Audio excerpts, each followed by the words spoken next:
नहीं पहले ऐसा मुद्दा पे काम करे में, पर पहली बार एगो ऐसा मुद्दा जो गुटखा और नशाखोरी के खिलाफ, और हमनी के लागल कि पता ना पब्लिक एक्सेप्ट करी कि ना, लेकिन लोग के पसंद आई, लोग एक्सेप्ट कैलस। बहुत बहुत धन्यवाद। और हमनी के खुशी ये बात के बाद कि एगो नया शुरुआत होता। अवार्ड जब मिलता है तो जिम्मेदारी और बढ़ जाती है, तीनों सवाल है। बिल्कुल बिल्कुल, ये खेसारी जी बताएंगे। जी सर, एक अवार्ड जब मिलता है तो जिम्मेदारी और बढ़ जाती है और अच्छा काम करते। हमको मिला ही नहीं है तो हम कैसे बताएं?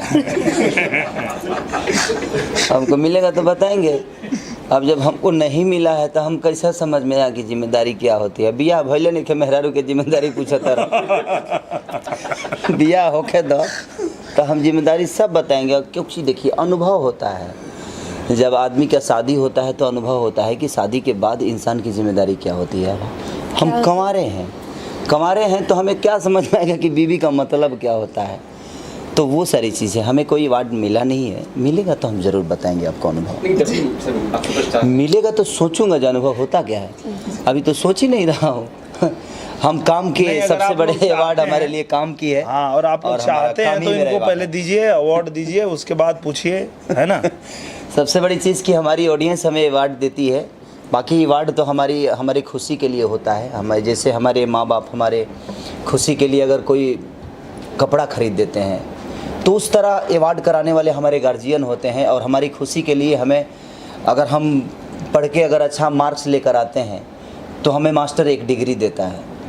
तो एक डिग्री हो गई हमारे लिए कि हमने अच्छा मेहनत किया तो हमारे लिए एक डिग्री मिल गई। तो उसके लिए दिल से थैंक यू सबको कि ये डिग्री हर आदमी को मिलता है और उसमें जिम्मेदारी और बढ़ती है कि आगे भी मुझे पढ़ना है।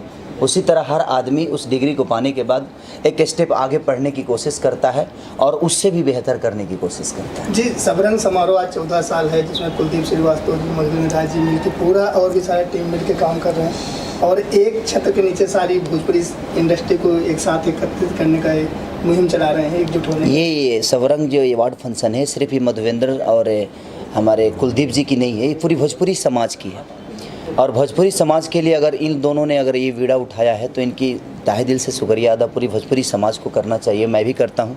हमारे बड़े भाई, हमारे गार्जियन स्वरूप दिनेश भैया, अमरपाली दुबे जी, माने हमारे बड़े भैया महादेव प्रभु, जो हमारे रवि किशन जी हैं, जो कि हम लोग के गार्जियन हैं और पूरी इंडस्ट्री के गार्जियन हैं वो, और हमारे पिता तुल हैं वो। ऐसे पिता है नहीं, बड़े भाई मानता हूँ, लेकिन बड़ा भाई पिता तुल ही होता है। उनको गुस्सा ना आ जाए, कहेंगे कि देखो मुझे पिता बना दिया। इसलिए कहीं ना कहीं ये पूरी भोजपुरी की एक मान सम्मान की बात है। और मधुवेंद्र जी और कुलदीप जी ने अगर ये बीड़ा को उठाया है तो पूरी भोजपुरी समाज के लिए सम्मान की बात है। और ईश्वर करे कि इनके ऐसे ही लंबी उम्र हो और ऐसा ही अवार्ड फंक्शन कराएं और हम सारे भाइयों को एक दिन इकट्ठा करके और एक साथ पानी पिलाएं, चाय पिलाएं और कम से कम हम अपने घर की अपनी बातों की दुख सुख में शामिल करें और एक दूसरे से दुख बांटें और रखें। जी भैया, बात करिए बिहार में आपको दो फिल्म रिलीज हुई, वो क्या करें? अब हम कहाँ करी जब दोनों जन एक साथ लड़ गए लोग। में हमार का दोस्त बा भाई, मैं बोला था कि आप लोग एक साथ मत। ऐसे ईश्वर की एक बहुत बड़ी कृपा है मेरे ऊपर, दोनों फिल्में अच्छी चल रही हैं तो वो कृपा है। और ऑडियंस का मैं शुक्रिया अदा करना चाहता हूँ कि जो ऑडियंस को एक ही खेसारी और दो जगह दिख रहा है और दोनों जगह अच्छी मात्रा में लोग जाकर और उसका लुत्फ़ उठा रहे हैं, उसका मज़ा ले रहे हैं, तो ये अच्छी बात है। लेकिन ये अच्छी नहीं है कि एक स्टार की दो फिल्में एक साथ लगे और दोनों एक ही शहर में लगे।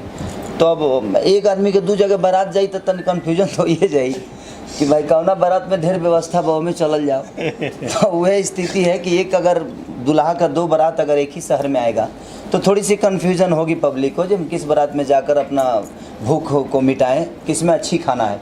तो जिसमें अच्छी खाना है उसमें लोग जा रहे हैं और उसका लुत्फ़ उठा रहे हैं। अमरपाली जी, क्या कहते सबरंग अवार्ड जो 14 साल है? जी, मैं दूसरे साल आज अभी आई हूँ, इसमें एसोसिएट हुई हूँ और मैं इसके ऑर्गेनाइज़र्स को, कुलदीप जी को, मधुवेंद्र जी को ढेर सारी बधाई देती हूँ।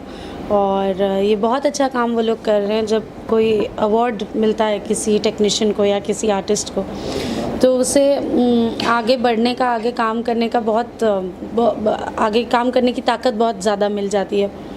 सो ये बहुत अच्छा काम ये लोग कर रहे हैं और हम लोग सब बहुत खुश होते हैं यहाँ पे आके एक दूसरे से मिलके, और हर साल हम लोग ऐसे ही सपोर्ट करेंगे इस अवार्ड को। काशी अमरनाथ फिल्म रिलीज हुई, इसमें रवि जी हैं, दिनेश जी हैं, सपना गिल जी हैं, क्या कहना चाहेंगे? जी मैं अभी बिहार जाकर आई हूँ, फिल्म ऑडियंस से मिलके आई हूँ जिन्होंने फ़िल्म देखी, और लकीली लोगों को इतनी पसंद आई फिल्म। हम लोग ने एक आउट ऑफ द ब्लू एक टॉपिक पे फिल्म बनाई थी, जो रिस्क ज़्यादातर लोग नहीं उठाते, वैसा रिस्क संतोष मिश्रा जी ने उठाया था इस फिल्म में, और फिर भी लोगों ने इतना एक्सेप्ट किया फिल्म को, इतना प्यार दिया।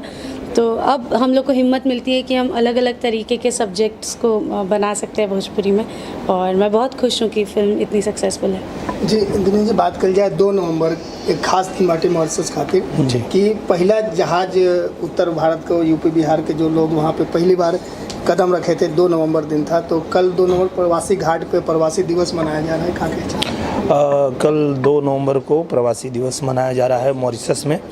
मैं इस बात के लिए हमारे जो मॉरिशस के जितने भी हमारे भाई बंधु हैं उनको मैं दिल से धन्यवाद देना चाहता हूं, क्योंकि मैं जब भी गया हूं वहां पे तो मैंने यही देखा है कि तीसरी पीढ़ी है उनकी, और तीसरी पीढ़ी में भी उन्होंने भोजपुरी के कल्चर को, भोजपुरी भाषा को जीवित रखा है उन्होंने, और वो लोग आज भी अपने घर में भोजपुरी भाषा में बात करते हैं।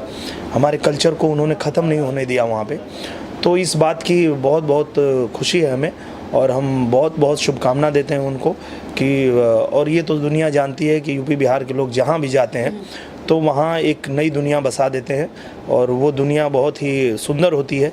तो मैं यही कहना चाहूँगा कि ऐसे ही आप लोगों से ही प्रेरणा लेके सभी लोग जितने भोजपुरी भाषी हैं दुनिया में जहाँ भी रहेंगे, एक अच्छी और एक बढ़िया दुनिया बसाने की कोशिश करेंगे। Thank you. और मेरे तरफ से भी सेम ही है कि दिल से थैंक यू कि आज भी हमारे बिहार की और यूपी की मिट्टी जो है आज भी मॉरिशस में गुजर रही है।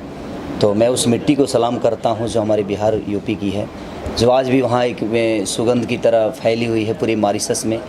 एक इंडिया से बाहर जाने के बावजूद भी हमारी जो मिट्टी की सुगंध है आज वहाँ भी खिलखिला रही है और एक फूल की तरह खिली हुई है। तो उन सारे वहाँ के रहने वाले लोगों को मैं दिल से थैंक यू बोलता हूँ कि आज भी हम, जो भैया ने बोला कि हम जहाँ जाते हैं एक दुनिया बसा देते हैं, तो उन्होंने दुनिया बसाई, और उस दुनिया में सिर्फ मॉरिशस को ही नहीं बसाया, एक भोजपुरी को फूल की तरह खिला दिया मॉरिशस में। तो उसके लिए दिल से थैंक यू उन बुज़ुर्गों को जिन्होंने एक दुनिया बसाई मॉरिशस में जाकर। जी अमरपाली जी, आपका क्या चाह? मैं बहुत, मुझे प्राउड फील होता है। कई लोग होते हैं जो इंडिया में ही रह के अपने होम टाउन को छोड़ के शहर में जब चले जाते हैं एक ही स्टेट में, तो वो लोग डिनाई करने लगते हैं अपनी मातृभाषा को। हाँ, कहाँ से आए हैं, उनकी जड़ें कहाँ पे हैं, इस चीज़ को लोग एक्सेप्ट नहीं करते हैं। एक ही देश में, एक ही शहर में रह के, बस गांव से शहर के अंतर पे, और ये लोग इंडिया से मॉरिशस जाने के बाद भी 3 पीढ़ी तक कल्चर को उन लोगों ने संभाल के रखा है, अपने बच्चों को आगे बढ़ाया है। सो मुझे बहुत अच्छा लगता है, और मैं थैंक यू बोलना चाहती हूँ उन लोगों को कि आप लोगों ने अपने कल्चर को इतना रिस्पेक्ट किया। We feel very proud of you. Thank you so much.